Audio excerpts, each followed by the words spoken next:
Hi hello नमस्ते, स्वागत आहे तुमचं स्मार्ट सुगरण या यूट्यूब चॅनलमध्ये। आज आपण किचन टिप्स पाहणार आहोत। या किचन टिप्स स्वयंपाक करताना अगदीच उपयुक्त आहेत।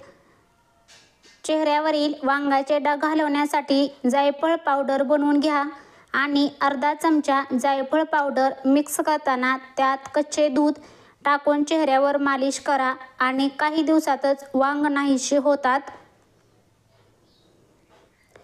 फाटलेल्या टाचांमुळे हैराण असला तर रात्री कोमट पाण्याने पाय धुतल्यानंतर ते चांगले कोरडे होऊ द्या। यानंतर तव्यावर हलके कोमट खोबरेल तेल लावून मसाज करा। त्यावर सुती पायमोजे घाला आणि झोपा। सकाळी त्यांना साध्या पाण्याने धुवा। दाताला कीड लागल्यामुळे ठणकत असतील तर दाताखाली लवंग ठेवा किंवा लवंग तेल असेल तर कापसाला लावून तो कापूस दाताखाली ठेवा, त्यामुळे दात दुखणे ताबडतोब थांबेल। इडली डोश्याचे पीठ शिल्लक राहिले असल्यास ते जास्त आंबट होऊ नये यासाठी त्यामध्ये 3-4 हिरव्या मिरचीचे तुकडे घालावेत। पीठ जास्त आंबणार नाही। जे लोक घाईने जेवण करतात त्यांना हृदयविकाराचा त्रास होऊ शकतो। अन्न लवकर पचत नाही आणि लठ्ठपणा वाढतो, म्हणून अन्न नेहमी बारीक करून खावेत। तुम्हाला मानसिक व शारीरिक श्रम जास्त होत असेल तर दुपारी अर्धा तास झोपल्याने माइंड फ्रेश होतो व पुन्हा काम करण्यास ताकद येते। घरात लहान मुले असतील तर झोपण्यापूर्वी कोमट पाण्यात मीठ टाकून गुळण्या करूनच झोपण्यास सांगा, त्यामुळे त्यांचे दात किडण्यापासून वाचतील।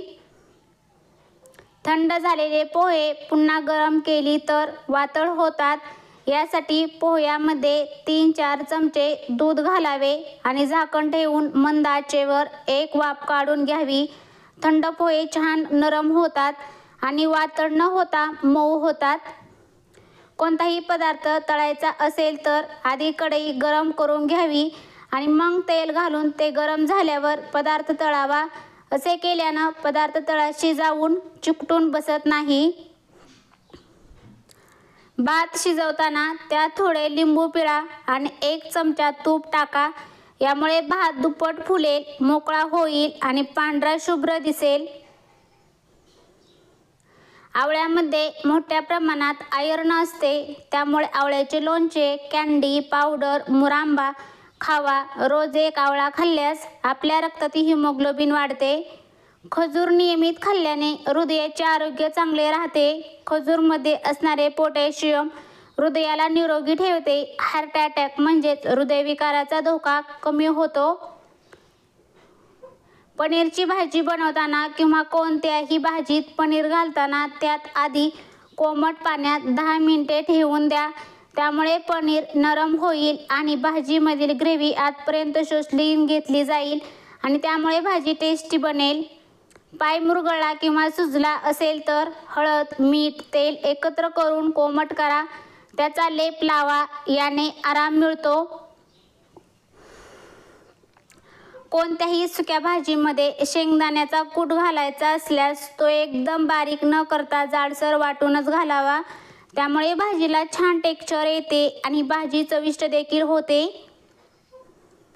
पोटावरची चरबी कमी करायची असेल तर कांदा रोटी सोबत खाताना लिंबू पिळून घ्यावा। दिवसातून 2दा अन्न खावे आणि रात्री झोपण्यापूर्वी कोमट पाणी आणि कोमट दूध प्यावे। अशा प्रकारे ह्या व्हिडिओमध्ये मी खूप साऱ्या किचन टिप्स सांगितलेल्या आहेत।